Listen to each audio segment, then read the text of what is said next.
Саламатсыңарбы, Кабар агенттигинин окурмандары жана көрөрмандары. Бүгүн биз күйүүчү майлоочу майлардагы абал боюнча кеп козгойбуз. Студиябызда конокто Нефтрейдерлер ассоциациясынын президенти Канат Эшатов. Канат мырза, кош келдиңиз. Канат мырза, алгачкы суроо, ушу күйүүчү майлоочу майларды ташып келүүдө базардагы абал кандай азыркы учурда? Эми бул авал бизде туруктуу деп айтабыз. Ар дайым эле мына бул жыл башынан бери туруктуу болуп келатат. Бир гана маселе болот. Бизде баягы ошол күйүүчү мунай заттарга болуп аткан баасы да. Ошол баа гана бизде мына көйгөйлүү маселе болуп саналат. Анткени биз билесиздер, Кыргызстанга толугу менен эле бүгүнкү күндө дээрлик толугу менен деп айтсак болот, бир 90-95% мунай заттарды биз ташып келебиз. Анын көбүнчөсү ошо Россия Федерациясынан келет. Ошондуктан эң эле көйгөйлүү маселе бул баасы да. Калганы болсо, ал жактан контракттар баардык компаниялар менен түзүлгөн, биздин жергиликтүү компаниялар менен. Ал жактан убакыт сааты менен баягы керек болгон көлөмдө жүктөлүп Кыргызстанга жөнөлтүп атат. Ал өз убагында келип бизде Кыргызстан ичинде эң негизгиси тартыштык жок. Прогноз бизде бул баалар бир эмес, туруктуу эле жогорулагандан жогорулап эле келатат. Эгерде жыл башында, мисалы үчүн ошол эле ай 92 үлгүсүндөгү бензиндин дүң бааларын айтсак, $650 болуп аткан болсо, бүгүнкү күндө $730 Кыргызстанга келип атат да. Баалар, дүң баалар, бизге кой берген дүң баалар 12%га жогорулады да ошондо. Ал эми Кыргызстан ичиндеги баалардын чекене баалардын өсүшү боюнча, эгерде дүң баалар 12%га өскөн болсо, биздин компаниялардын баягы аракетинин негизинде алар баягы корлорду арзан убагында сактап калып, көбүрөөк топтоп алып, ошо негизинде акырындык менен жогорулатып келатат. Бүгүнкү күндө чекене баа болсо, болгону 7%га жогорулады биздин май коюучу станцияларда. Ал эми дизель отуну болсо 10%га жогорулады жыл башынан бери. Чекене баалары болсо, дүң баалар бар Россиядагы 10%га жогоруласа, Кыргызстан ичиндеги болсо чекене баалар болгону 4%га жогорулады да. Аба туруктуу дейбиз, бирок биз өзүбүз толук баягы өзүбүздүн ички керектөөбүздү толугу менен камсыз кыла албагандыктан бүгүнкү күндө биздин компаниялар ошол Россия Федерациясынан ташып келип, бул жерде биздин ички керектөөбүздү толугу менен камсыз кылып атышат. Канат мырза, дүйнөдө геосаясатта абал улам өзгөрүп жатат. Андагы негизги оюнчулар бул нефт өндүрүүчүлөр болууда. Бул жаатта анализдер кандай? ОПЕК плюс деген бир неме бар да. Ошо келишим негизинде иштеген мамлекеттер бар. Алар баягы өздөрү дүйнө жүзү боюнча нефтин баягы өндүрүш көлөмүн көзөмөлдөп турат да. Көбөйткөндө нефть анан нефтепродуктуга мунай затка болгон бааларды ылдыйлап баштайт. Алар болсо атайын баягы дефицит кылабыз деп туруп, ошо нефть өндүрүү көлөмүн кыскартып койгондо мунай затка баалар кескин түрдө жогорулап баштайт да. Аны биз өзүбүз чече албагандыктан алар качан кандай чечим кабыл алат экенин биз айта албайбыз да. Ошондуктан биз азыр бир айга мурун прогноз берчүбүз. Азыр биз бир айга дагы прогноз бербей калдык, анткени кырдаал бир жумада 2-3 жолу өзгөрүп кетиши мүмкүн. Экономикалык кырдаалды карап туруп дүйнө жүзүндө эмне болуп аткан, ошого жараша келет дагы бир чечим кабыл алышат. Анан ошол чечимди аткарып иштей берет. Ал эми башка дүйнө жүзүндө жайгашкан мамлекеттер болсо, ошолордун чечимине анан кийин башыйып, ошо көз каранды болуп калат. Анткени аларда нефть жок. Бирок нефтсиз алар бүгүнкү күндө өзүнүн мамлекетин алдыга жылдыра албайт. Ошондуктан ар кайсыдан болсо дагы нефтини ташып келишет. Канат мырза, негизи эле мунай ташып келүү кандай этаптардан өтөт? Бүгүнкү биздеги баа бул кантип келип чыккан баа? Эгерде мындай айтып кетсекчи, структурасын айтып берсекчи, ошол дүң баалардын 55%, мына чекене баада тургандын дүң баасы 55 болот. Бирок ал жерден бул жака келиш үчүн дагы жол кирее кошулат, налогдор кошулат, акциздер кошулат. Аны баягы сактоо, анан баягы ташып келгени, ошонун баары кошулуп келет дагы. Андан кийин биз чекене бааны алабыз да. Мисалы үчүн эми биздин ири компаниялар Россияда мына эми эң эле чегарага жакын жайгашкан бир 5-6 завод менен баягы жылдык келишимдер түзөт да, контракттарды. Анан түзүлөт дагы, ошондон кийин гана заводдор биздин баягы компаниялар баягы керек болгон убакта кайрылганда ошондо айтат да, бүгүнкү күндө бир тоннасы мынча доллар болот деп. Эми анын баарын сомго рубльге айландырып туруп айтат да, ошол баа менен алганга даяр болсоңор, келиңиздер, канча көлөмдө керек дейт. Ошол биздин канча компания кайсы көлөмдө керек болсо, ошону заказ кылып туруп, акчасын төлөп бергенден кийин ал жактан жөнөтүлөт бизге.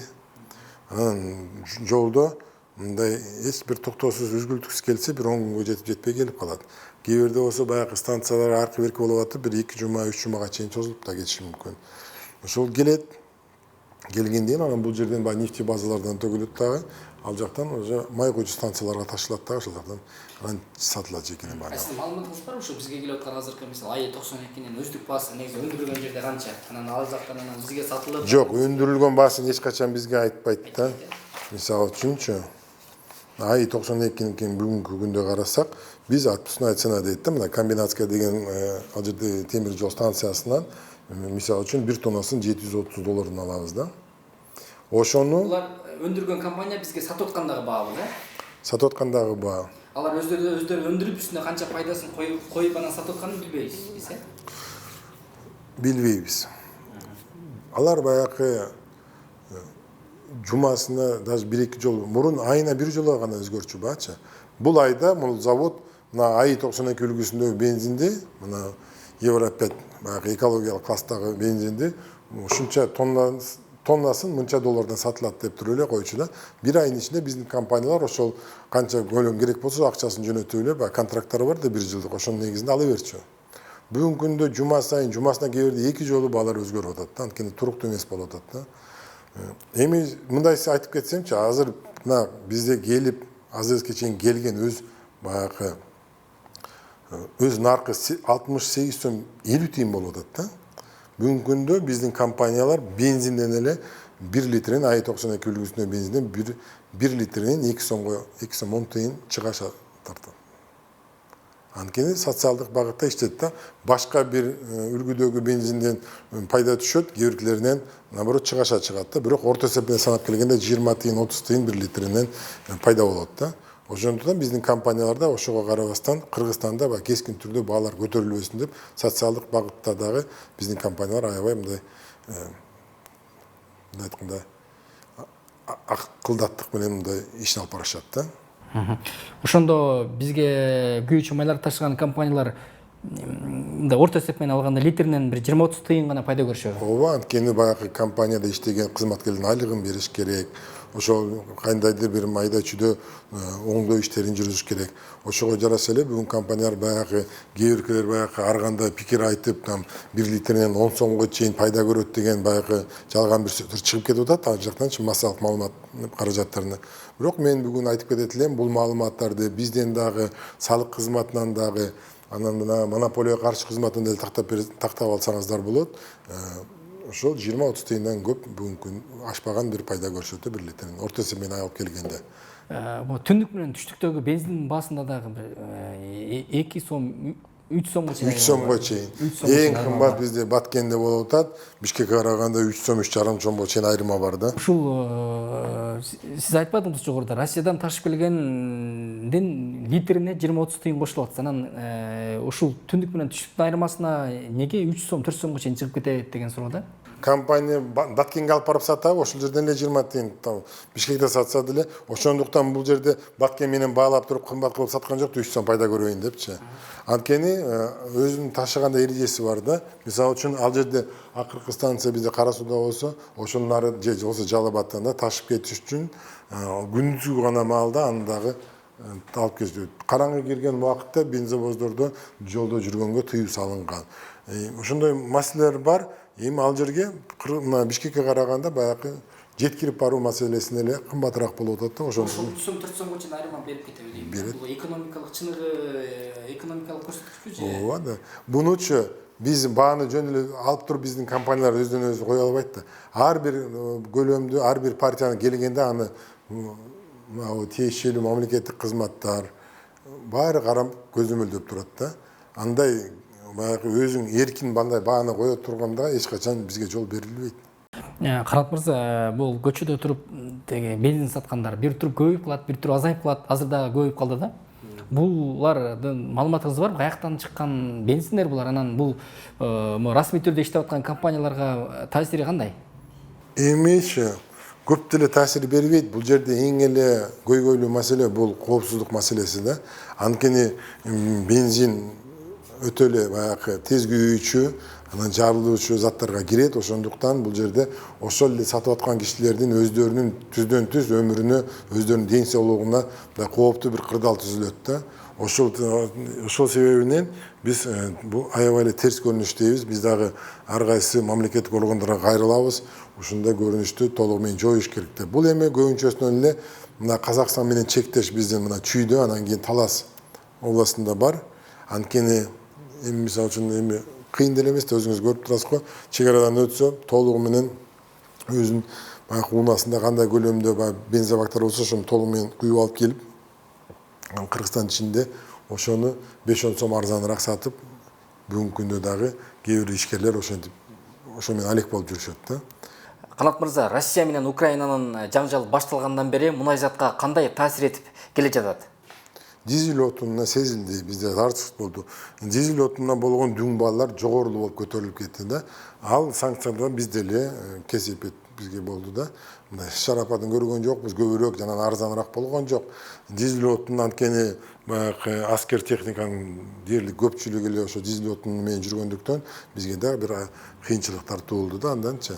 Россия өзүнүн армиясын дизель менен камсыздаш Камсыз кылыш үчүн көп заводдор ошол жака жөнөтүп баштады. Мына Орто Азияда жайгашкан Өзбекстан, Тажикстан, Кыргызстан ошол мамлекеттер толугу менен, эми Өзбекстан анчалык эмес, бирок Тажикстан, Кыргызстан толугу менен эле Россия Федерациясына алып келет да. Ошондо дизель отунда баалар кескин түрдө жогорулады. Канчага чейин жогорулады ошо Россия менен Украинанын конфликти башталгандан бери? Эми ал 3 жыл мурун болгон окуя, мындай азыр кичи туура эмес айтып алышым да мүмкүн да. Бир көтөрүлгөндө эле баягы 3 сомго чейин 1 литрге көтөрүлөр болгон да башындачы. Ошондой 1-2 жолу ошондой кырдаалдар болду да. Кыргызстан өзүндөгү нефти менен канчалык деңгээлде өз керектөөсүн жаап алышы мүмкүн? Биз айтып атабыз да, мисалы үчүн бүгүнкү күндө Европа мамлекеттеринде мындайча айтканда баягы К6 деген класстагы үлгүлүү баягы үлгүдөгү жогорку сапаттуу экологиялык мунайзаттар чыгып атат да. Эми баарына түшүнүктүү болушун айтсак, баягы биз айтып атабыз го Евро 4, Евро 5 деп. Ошондой эле баягы азыр Европада Евро 7 деген уже үлгүдөгү мунайзаттар киргизилип атат. Алар толугу менен Евро 6га өткөн да. Биз болсо дагы эле баягы Евро 4, Евро 3 менен жүрөбүз да.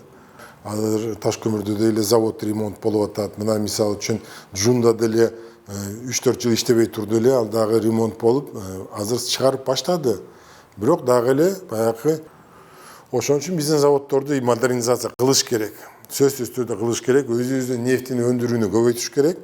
Анан толук кандуу ички керектөөбүздү камсыз кылгандан кийин биз эч кандай башка бир мамлекеттерге мунай тарабынан көз каранды болбой калабыз дагы. Биздеги мына баа саясаты толугу менен өзгөрөт да.